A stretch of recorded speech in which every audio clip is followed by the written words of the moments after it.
¿Qué tal, amigos? Bueno, pasó la flecha balona. Ganó Tadej Pogačar. Se redimió de las derrotas sufridas en las últimas carreras y demostró que sigue estando altamente competitivo para la decana del próximo domingo, para la Misa Mayor de la Lieja, que a buen seguro nos va a ofrecer otro espectáculo bien diferente al que hemos vivido en esta carrera.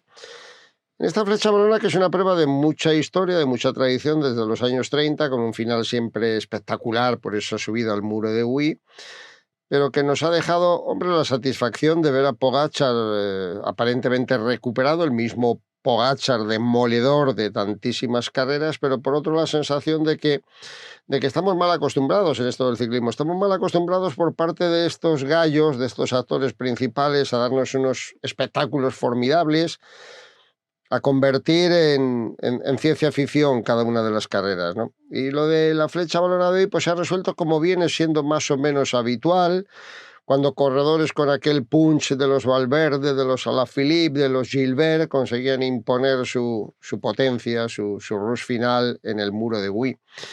Y no era eso exactamente lo que esperábamos. Bueno, hablo un poco a título particular, ¿no? Yo esperaba algo más, pero por una razón, no por Pogačar. Esperaba algo más fundamentalmente por Remco Evenepoel, en el sentido de que si quería ganar esta carrera no podía esperar al muro final.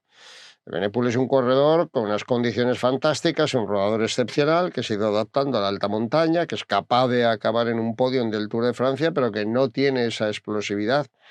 Lo cual tampoco habría que negárselo a priori, porque no la tenía. Pero ciclismo vamos viendo la evolución de los corredores, y ese Evenepoel nunca le hubiera ganado a Van Aert como le ganó la Flecha Brabanzona, ¿no? Y él explicaba que había mejorado mucho su explosividad, con lo cual era mucha la curiosidad. Tampoco había que descartar, ¿no?, que apareciese por ahí un Remco capaz de aguantar el envite de Tadej Pogačar o de Thibaut Neis o del resto de los hombres, ¿no?, favoritos para ganar hoy. Pero no, a la hora de la verdad se ha visto que no, se ha visto que no estaba en las condiciones, o que no tiene ese punch, porque ha estado toda la carrera en cabeza. Ha hecho una apuesta firme por parte del equipo del Lotto, del Sudal, perdón, del Sudal Quick Step. Han estado trabajando, controlando una fuga numerosa adelante con los noruegos del 1X, con Tobias Foss, con Legnesund, etcétera, que ha sido casi lo único que ha ocurrido en toda la etapa, además de la lluvia, en toda la carrera, de la lluvia constante y pertinaz que ha mojado, ha calado a los corredores. Ha sido 4 horas de lluvia y lluvia y lluvia. Menos mal que las condiciones no eran especialmente frías como el año pasado, cuando ganó Williams en medio de unas condiciones dantescas, fueron aquellas, ¿no?, tan impropias del mes de abril. Pero sí ha quedado un poco deslucida en ese sentido, ¿no? Y más aún deslucida cuando se ha producido una caída. En todas las carreras hay caídas, no nos engañemos. En la Lieja y en la Flecha tal vez son menos habituales que en otros recorridos más complicados de adoquines, etcétera, pero son inevitables. Hoy se nos fue al suelo, entre otros, Matías Esquilmós, el ganador del Amstel, con lo cual nos quedamos ahí un poco sin la perspectiva. No nos olvidemos del hombre que más cerca había estado de Tadej Pogačar cuando el esloveno ganó hace 2 años su primera flecha balona, ¿no? Pero bueno, contemos con que ese es un percance de la carrera. Ojalá que el corredor esté en condiciones de ratificar su gran forma en Lieja el domingo, pero que digo que es un lance que puede ocurrir y tampoco va más allá, ¿no? Yo creo que he tenido un poco la sensación, ¿no?, en el transcurso de la carrera, de que nadie quería. Estaban ahí, sí, los UAE, estaban ahí los Sudal, estaba Renko, estaba Pogačar, los dos permanentemente posicionados. Los últimos 60 kilómetros de carrera los han hecho en punta. Y viendo el movimiento de Sudal y un poco la obligación, entre comillas, que tenía de Evenepoel de tirar unos petarditos, ¿no?, de encender la traca, pues no se ha movido nadie, con lo cual la única conclusión a la que puedes llegar, bueno, de un lado a lo mejor ese agua constante, ese frío, porque al final, aunque no era la temperatura muy baja, iba a decir que 4 horas encima de la bici, una temperatura de 12, 14 grados, pues termina calando, ¿no? Y el mejor ejemplo estaba en la meta, cuando veías a la gente en el podio todavía, incluso con tiritona, ¿no? Pero que no sé si ha sido esa la circunstancia o simplemente que también están pensando en Lieja el próximo domingo. El caso es que no hemos visto otra carrera que no viéramos en ediciones anteriores. ¿Cuál? Pues a los grandes peleando en los 1.300 metros de ascenso al muro de Huy, unas pendientes descomunales de hasta el 20%, y donde Pogačar ha hecho pues prácticamente el mismo número que hizo hace 2 años cuando le ganó a a Matías Esquilmós y a Mikel Landa, que fue tercero en aquella edición. Con lo cual, ¿nuestro gozo en un pozo? Pues no, hombre. No podemos pedir que todos los días sea fiesta ni que suenen clarines y timbales permanentemente, ¿no? Hay etapas o carreras que salen más bonitas y otras que salen un poco menos bonitas. O si me apuráis, un poco más lógicas. No me ha parecido tan lógico lo de Benepool, porque parecía que poniendo al equipo a trabajar de primer momento, él iba a intentar no esperar al ascenso final. Pero sí me ha parecido mucho más lógico lo de Pogačar, en el sentido de que, ya lo comentamos ayer en la entrega, ¿no? El propio Mauro Gianetti se había preguntado si era conveniente que Pogačar corriese, que si fuera por él no habría corrido la Flecha Valona. Y es que, claro, hay un punto de preocupación, consultando, analizando, etcétera, con el entorno del propio Pogačar, un punto de explicación que puede venir precisamente en el tiempo tan largo que Pogačar lleva manteniendo esta línea, ¿no?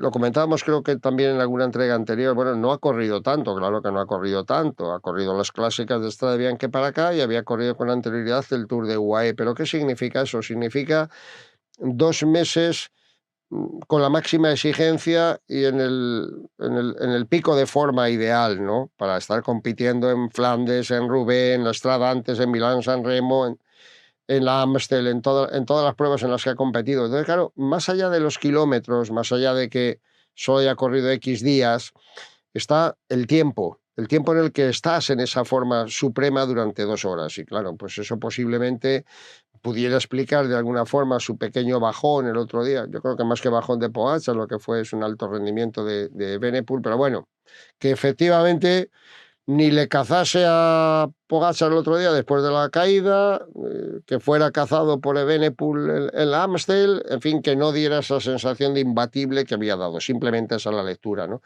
Y por ahí, a lo mejor también está un poco la explicación, sin darle más vueltas a la película, de por qué hoy Pogačar no se ha movido de lejos. Primero, por la experiencia que haya pasado en estas últimas carreras y segundo, porque no tenía ninguna necesidad. ¿Por qué va a atacar Pogačar? Es verdad que le podía haber ganado a lo mejor algún súper especialista, pero hay gente con mucho punch, gente como Thibaunis, gente como Van Gils o Van Eijvel, que no están en las mejores condiciones, o un Gregoire, o un Lenny Martínez. Y sinceramente, en el caso del belga, de Thibaunis, sí es capaz de esto y demás, ¿no? Pero no se le ha visto ahí tan sobrado tampoco. Y por otra parte, pues la mejor garantía para Pogačar era esperar, tener controlada la carrera, que no se le revolviera ni se le agitara el rebaño y que pudiera exhibir su poderío, su potencial en el ascenso final. Era un circuito al que había que darle 3 vueltas, 3 veces al muro de Huy, había otras 2 colinas en medio, ahí era donde esperábamos que tal vez Evenepoel se hubiera preparado a romper la carrera, pero el único movimiento, una vez cazados muy al final, los fugados, nunca han tenido más de 2 minutos, han estado siempre a tiro de piedra. Solo ha habido un acelerón, digamos, por parte de UAE entre McNulty y Jan Christen, espléndido el suizo, corredor con un futuro maravilloso también. Le han llevado a Pogačar hasta el muro y ahí se movió Virgili y fue como el otro día la Felipe, fue la espoleta que le permitió a Pogačar arrancar y nada, en 2 curvas había conseguido prácticamente esos 10 segundos de diferencia con los que llegaba a la línea de meta para repetir victoria, sumar el triunfo número 95 de su carrera, ojito al dato, y sobre todo ganar, llenar de confianza la mochila, que tal vez se había resquebrajado un poco, ¿no? Después de las últimas carreras. No es normal que Pogačar pierda, siempre entre comillas, como le había ocurrido en las últimas competencias, ¿no? Y yo creo que por ahí, más allá de que no va a sorprender a nadie que Pogačar haya sido el más fuerte en el muro de Huy, es muy importante que Pogačar tenga todas las energías, sobre todo mentales, para afrontar la Lieja, que es un test severísimo el próximo domingo. ¿Por qué? No para que gane o deje de ganar, que gane quien lo merezca, ¿no? Porque no es el mismo espectáculo estando Pogačar en plenitud que sin estar. Gane o pierda luego. No es el mismo espectáculo. Y a los hechos hay que remitirse.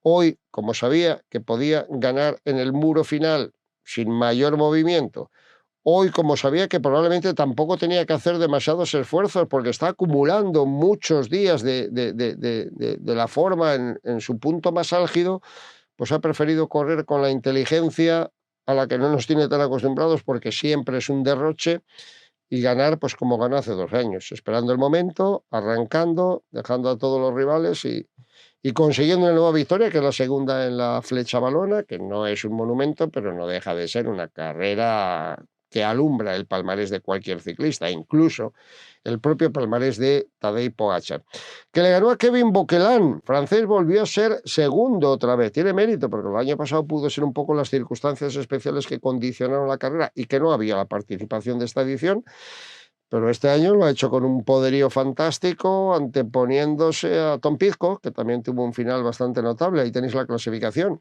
Bouquelin entró a 10 segundos, Pidcock a 12, Lenny Martínez a 13 también Ben Healy, Santi Buitrago terminó francamente bien a 16 segundos, Gregoire a 16 segundos, Thibonais a 16, Renko Evenepoel a 16, luego ya Mauro Smith a 19 con Guillaume Martin, etcétera, ¿no? Apenas diferencias, porque la verdad es que se aceleró todo al final previo, después de la penúltima colina, ¿no? Previo al muro de Huy, con los UAE de McNulty y Christen sobre todo, pero poquito antes había un grupo de 70 o 80 corredores cumpliendo de alguna forma pues el guión de este tipo de carreras. Alguna vez se rompe, pero por lo general llega un grupo bastante numeroso y se ven las caras de la pendiente del 20% los más poderosos, ¿no?